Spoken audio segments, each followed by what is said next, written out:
Welcome to PCS education. আমি সুজিত দেবনাথ, তোমাদের প্রিয় সুজিত স্যার। আজকের ইন্ডিয়ান পলিটির এই ক্লাসে আমরা পড়ব পার্লামেন্টারি কমিটি। যদিও এই ডিফারেন্ট পার্লামেন্টারি কমিটির বিভিন্ন কমিটির নাম আমরা আগের পলিটির ক্লাসগুলোতে বিভিন্ন সময় নিয়েছি, কখনো কখনো তাদের কার্যকারিতাও বলেছি, কিন্তু ডিটেলসে এই পার্লামেন্টারি কমিটির ক্লাসটা আজকে করব। যেহেতু এটা একটা লম্বা ক্লাস, তাই একটা ক্লাসে গোটা পার্লামেন্টারি কমিটির ক্লাস করানো সম্ভব হবে না। পার্টে পার্টে ভেঙে আমি এই গোটা পার্লামেন্টারি কমিটির ক্লাসটা করাবো। একটু সাথে থাকতে হবে, ধৈর্য ধরে দেখতে হবে। এবং আজকের যে ক্লাসটা সেটা একেবারেই প্রথম ক্লাস বা পার্ট 1 ক্লাস পার্লামেন্টারি কমিটির, যেটাকে বলা যেতে পারে introductory class of parliamentary committee. দেখো, পার্লামেন্টারি কমিটি এই শব্দটাকে যদি ভাঙো তাহলে প্রথমেই আসছে পার্লামেন্ট এবং কমিটি মানে কমিটি, অর্থাৎ সংসদ এর কমিটি।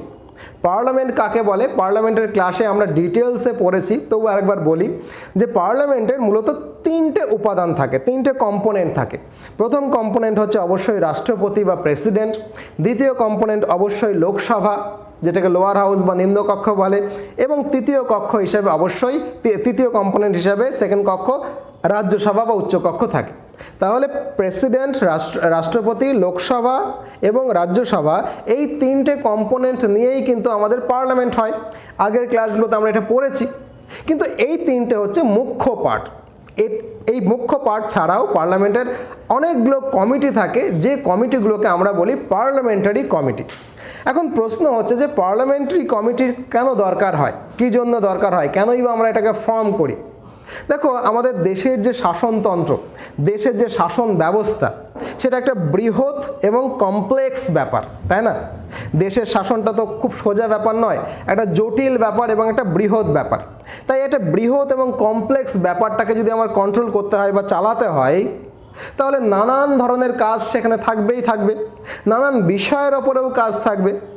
তাই নানান ধরনের কাজ, নানান বিষয়ের ওপরে কাজ করবার জন্য পার্লামেন্টে এই তিনটে মুখ্য কম্পোনেন্ট ছাড়াও অনেকগুলো কমিটির দরকার হয়ে পড়ে। কেন? এই জন্যই দরকার হয়ে পড়ে, তার কারণ এই বৃহৎ কাজ সামলানোর জন্য পার্লামেন্টের কাছে না যথেষ্ট সময় থাকে, না সবসময় প্রয়োজনীয় বিশেষজ্ঞ থাকে। হতে পারে কোনো একটা বিশেষ টপিকের ওপরে সেই বিশেষজ্ঞ লোক বা বিশেষজ্ঞ ব্যক্তি আমাদের এমপিদের মধ্যে নেই, বাইরে থেকে তাকে নিয়ে আসতে হচ্ছে, হতেই পারে। অথবা কোনো একটা কাজ পার্লামেন্টের যে লোয়ার হাউস বা আপার হাউস, লোকসভা বা রাজ্যসভা, তার মধ্যে তো করা হয়ে উঠছে না, তিনটে মাত্র সেশন হয়। সেই কাজ করার জন্য আমাদের পার্লামেন্ট করে কি, কমিটিকে গঠন করতে হবে। তাহলে দুটো কারণে আমার এই বৃহৎ এবং কমপ্লেক্স শাসনতন্ত্রের মধ্যে যাবতীয় কাজকে সুষ্ঠুভাবে করবার জন্য সময়ের অভাবে এবং কখনো কখনো বিশেষজ্ঞের অভাবে আমরা parliamentary committee, different parliamentary committee তৈরি করি এবং আমাদের দরকার হয় বলেই তৈরি করি। আশা করি কারণটা বোঝে গেছে। এখন এটাও জেনে রাখা দরকার যে ভারতের সংবিধানে, ইন্ডিয়ান কনস্টিটিউশনে বিভিন্ন জায়গায় কখনো কখনো পার্লামেন্টারি কমিটি বা কমিটি গঠন হওয়া দরকার, কমিটি হবে, বিভিন্ন কমিটির নাম আমরা মেনশন করে রাখলেও স্পেসিফিক্যালি এই পার্লামেন্টারি কমিটির কোনো স্পেসিফিক প্রভিশন কিন্তু আমাদের ইন্ডিয়ান কনস্টিটিউশনের মধ্যে নেই। মানে কি স্পেসিফিক প্রভিশন বলতে আমি বোঝাচ্ছি এর কম্পোজিশনটা কী হবে, এর ফাংশনটা কী হবে, এই কমিটিগুলোর টেনিওর বা টার্ম কী হবে, এইগুলো সম্পর্কে স্পষ্ট করে ইন্ডিয়ান কনস্টিটিউশনে খুব পরিষ্কার করে বলা আছে এরকম কিন্তু নয়। খুব স্বাভাবিকভাবে যেহেতু বলা নেই, এই কমিটিগুলো গঠনের ভার তাহলে কার ওপরে এসে পড়ে, পার্লামেন্টের ওপরে এসে পড়ে। কিন্তু পার্লামেন্ট বলতে আমরা রাষ্ট্রপতিকে এখানে বাদ দিয়ে রাখি, লোয়ার হাউস, লোকসভা এবং আপার হাউসের ওপরে এই দায়িত্বটা পড়ে। যদিও একেবারেই যে কনস্টিটিউশনের কোথাও উল্লেখ নেই এরকম নয়। আমাদের কনস্টিটিউশনের আর্টিকেল নাম্বার 105-এ পার্লামেন্টকে এই অথরিটি দেওয়া আছে যে তারা দরকার হলে পার্লামেন্টারি কমিটি গঠন করতে পারে। অর্থাৎ পার্লামেন্টের এই যে লোয়ার হাউস, লোকসভা এবং আপার হাউস, রাজ্যসভা দরকার মতো পার্লামেন্টারি কমিটি গঠন করে, তার অথরিটিটা তারা কোথা থেকে পায়, আর্টিকেল নাম্বার 105 থেকে পায়। অর্থাৎ 105 এই আর্টিকেল থেকে পার্লামেন্টের লোকসভা এবং রাজ্যসভা এই অথরিটি পায় যে তারা দরকার মতো পার্লামেন্টারি কমিটি গঠন করতে পারবে।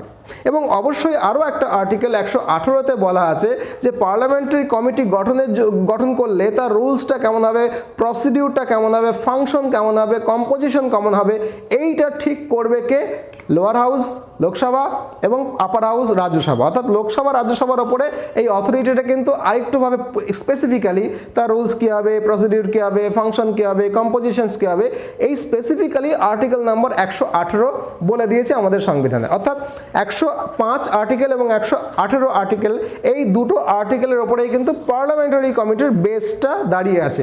পরীক্ষার সময় এই আর্টিকেল থেকেও কিন্তু কখনো কখনো কোয়েশ্চেন আসে, আশা করি নিশ্চয়ই খাতা পেনে লিখছো বা নোট করছো। এখন দেখো যে বিভিন্ন সময় আমাদের এই পার্লামেন্টারি কমিটি তো বানাতেই হয়, অর্থাৎ নিয়ম করে এটাকে বানাতে হয়। তার জন্য খুব স্বাভাবিকভাবেই লোকসভা এবং রাজ্যসভা কতগুলো রুলস অ্যান্ড রেগুলেশন বানিয়েই রাখবে, মানে যে রুলস এবং রেগুলেশনস পার্লামেন্টারি কমিটিগুলোকে পুজো কমিটির থেকে আলাদা করবে, তাই না? পুজো কমিটির তো কোনো রুলস অ্যান্ড রেগুলেশন নেই, করলেই হলো।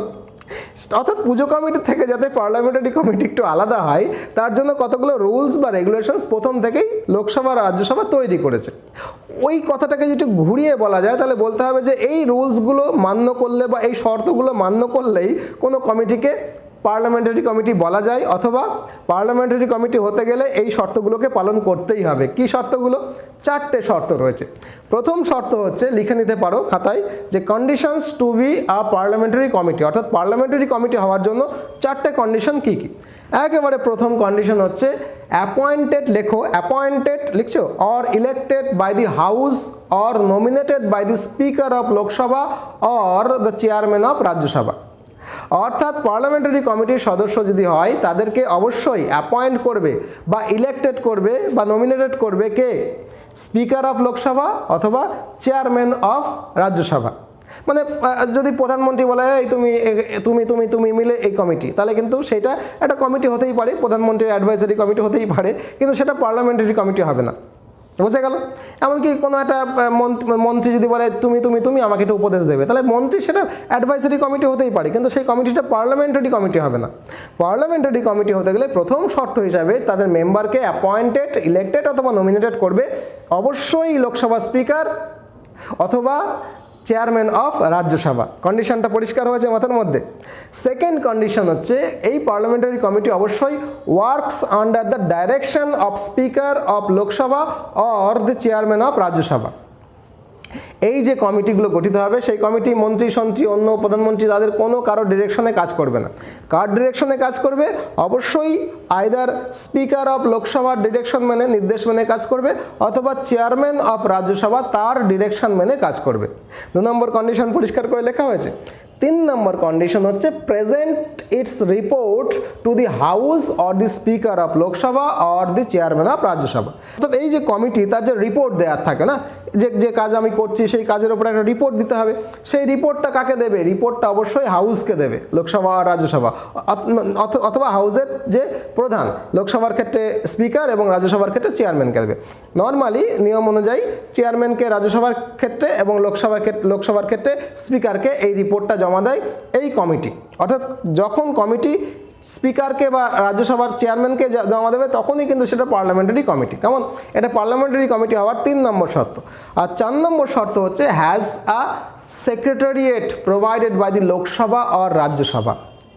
অর্থাৎ পার্লামেন্টারি কমিটির অবশ্যই একটা সেক্রেটারিয়েট থাকবে। সেক্রেটারিয়েট মানে হচ্ছে সচিবালয়, অর্থাৎ অফিস থাকবে, একটা রুম, 2টো রুম থাকবে, 3টে রুম থাকবে, যেখানে বসার জায়গা থাকবে, আলোচনা করার মতো পরিবেশ থাকবে, তাই না? একটা পার্লামেন্টারি কমিটি যদি গঠিত হয় সেই পার্লামেন্টারি কমিটির রেসপেক্টে একটা বসার জায়গা, একটা সচিবালয়, একটা পার্লামেন্টারিয়ান একটা সচিবালয় অফিস অবশ্যই থাকবে। কেমন? এই হচ্ছে তোমার 4টে কন্ডিশনস। এখন এই কন্ডিশন মেনে যে পার্লামেন্টারি কমিটি তৈরি হয় সেটাকেও ক্লাসিফিকেশনস বা ক্যাটেগরিতে ফেললে 2 রকমের টাইপ হয়। অর্থাৎ পার্লামেন্টারি কমিটির রকম হচ্ছে 2 রকম। একটা হচ্ছে স্ট্যান্ডিং পার্লামেন্টারি কমিটি আর একটা হচ্ছে অ্যাডহক পার্লামেন্টারি কমিটি। তাহলে প্রথমে আমরা স্ট্যান্ডিং পার্লামেন্টারি কমিটির ডেফিনেশনস বলে নিই। 3টে পয়েন্ট আমি বলবো, লিখে নিতে হবে অবশ্যই, বুকের উপর লেখাও যাবে, লিখেও নেবে। তাহলে পার্লামেন্টারি কমিটিকে আমরা 2টো ভাগে ভাগ করি, একটা হচ্ছে স্ট্যান্ডিং পার্লামেন্টারি কমিটি আর হচ্ছে অ্যাডহক পার্লামেন্টারি কমিটি। তার মধ্যে স্ট্যান্ডিং পার্লামেন্টারি কমিটির ডেফিনেশনসটা কি? এর নেচার, স্ট্যান্ডিং মানেই বোঝা যাচ্ছে এর নেচার হচ্ছে স্থায়ী, অর্থাৎ স্থায়ী পার্লামেন্টারিয় কমিটি। এই যে স্ট্যান্ডিং কমিটি এটাকে কিন্তু স্থায়ী বলে। স্ট্যান্ডিং বাংলা মানেই হচ্ছে স্থায়ী, অর্থাৎ স্থায়ী কমিটি। এবং কি এর কন্ডিশন 2 নম্বর দিয়ে লিখেছো নেচার পার্মানেন্ট। 2 নম্বর লেখো constitute constituted every year or periodically, অর্থাৎ স্ট্যান্ডিং কমিটি প্রত্যেক বছরই গঠিত হবে অথবা একটা নির্দিষ্ট সময় অন্তর অন্তর গঠিত হতেই হবে। এবং 3 নম্বর লেখো work on a continuous basis, নিরবিচ্ছিন্নভাবে বছরের পর বছর ধরে কাজ এরা করতেই থাকবে। কমিটি হয়তো পাল্টে পাল্টে যাবে, কিন্তু সেই কমিটি এরকম নয় যে এবছর কাজ করেছো ঠিক আছে 2 বছরের কাজ করতে হবে না আবার পরে করে, এরকম নয়, নিরবিচ্ছিন্ন কন্টিনিউয়াস ওয়েতে কাজ করবে।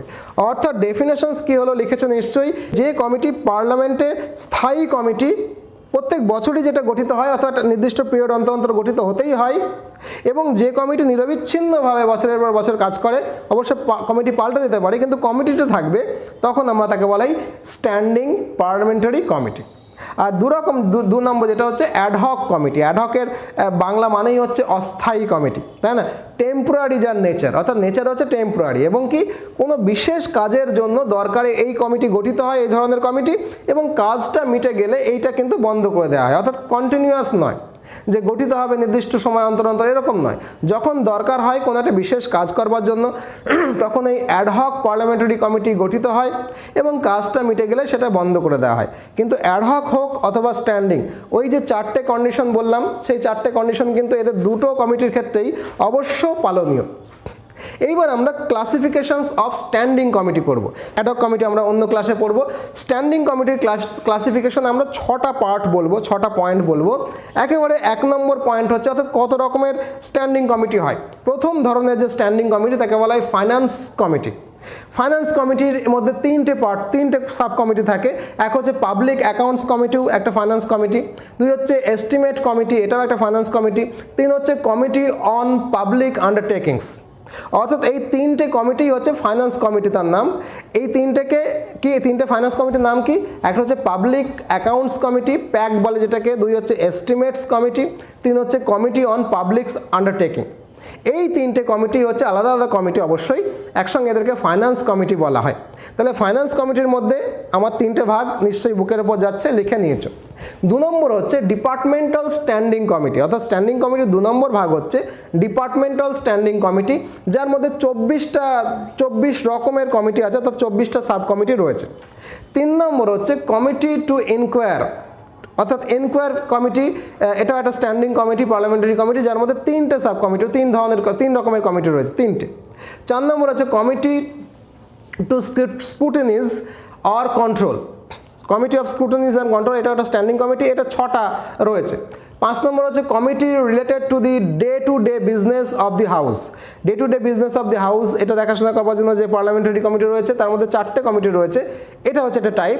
আর 6 নম্বর টাইপটা হচ্ছে house keeping committee or service committee, যার মধ্যেও কিন্তু 4টে পার্ট রয়েছে, 4টে কমিটি রয়েছে, আলাদা আলাদা কমিটি। তাহলে এই যে 6 রকমের কমিটি, যদিও এই 6 রকমের কমিটি WBCS বা কম্পিটিটিভ পরীক্ষার জন্য ইম্পর্ট্যান্ট নয়, অর্থাৎ সবগুলো থেকে কিন্তু WBCS বা কম্পিটিটিভ পরীক্ষায় কোয়েশ্চেন আসে না। মেনলি যে কোয়েশ্চেন্সগুলো আসে এখান থেকে ফাইন্যান্স কমিটি থেকে মেনলি কোয়েশ্চেনগুলো আসে প্রিলিমসে, WBCS-এ, মেন্সে।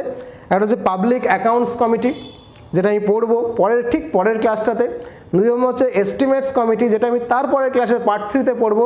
এবং 3 নম্বর হচ্ছে কমিটি অন পাবলিক আন্ডারটেকিং, যেটা আমি 4th ক্লাসে পড়বো। অর্থাৎ পরপর আমরা এই ক্লাসগুলো দিতেই থাকবো, একে একে ক্লাসগুলো আমি আনতে থাকবো। আজকে পার্ট 1 ক্লাসটা হলো, পার্ট 2 ক্লাস ঠিক পরের দিন আমি এই ইউটিউব চ্যানেলে আপলোড করে দেবো, পাবলিক করে দেবো। যদি মনে হয় যে এরকম ক্লাস ভালো লাগছে এবং সঙ্গে সঙ্গে নোটস নিয়ে একটা ভালো নোটসও তৈরি হয়ে যাবে, তাহলে অবশ্যই এই ইউটিউব চ্যানেলটাকে সাবস্ক্রাইব করে অল নোটিফিকেশানস বটনটাকে প্রেস করে রেখো, যাতে ভিডিও আপলোড হওয়ার সাথে সাথে তোমার কাছে নোটিফিকেশানস চলে যায়। অথবা আমাদের PCS এডুকেশন বলে একটা টেলিগ্রাম চ্যানেলও রয়েছে, সেই টেলিগ্রাম চ্যানেলেও তুমি জয়েন করে, ডেসক্রিপশনে লিঙ্ক আছে, নোটিফিকেশনস অন করে রাখতে পারো। ওখানেও কিন্তু আমি ভিডিও আপলোড করার সঙ্গে সঙ্গে লিঙ্কটা ওখানেও প্রোভাইড করি। আর যদি মনে হয় স্যার এই যে ক্লাসগুলো আপনি করছেন খুব ভালো লাগছে স্যার, আপনার সঙ্গে অর্থাৎ সুজিত দেবনাথ স্যারের সঙ্গে WBCS এর প্রিপারেশন তোমরা করতে চাও, তাহলে অনলি প্রিলিমস ফোকাস ব্যাচ যেমন রয়েছে ক্র্যাশ কোর্স, তেমনি প্রিলিমস, মেন্স এবং পার্সোনালিটি টেস্টের একেবারে ইন্টিগ্রেটেড একটা অনলাইন ব্যাচও আমাদের রয়েছে। কোন ব্যাচে আমার সঙ্গে তোমরা প্রিপারেশান নিতে চাও সেটা জানার জন্য এই নম্বরে ফোন করে এখনই এনকোয়ারি করো। PDF notes, video recorded class এবং আমার ফোন নম্বর সহ সম্পূর্ণ আমার গাইডেন্স তোমরা পাবে ওই ক্লাসে। যদি ভর্তি হও দেখা হবে সেই ক্লাসে। আর আগামীকাল আমরা পার্ট 2 ক্লাসটা আপলোড হচ্ছি, সাথে থাকো, পড়বো PAC public accounts committee part 2টা ঠিক কালকে 2:30-এ আপলোড হবে।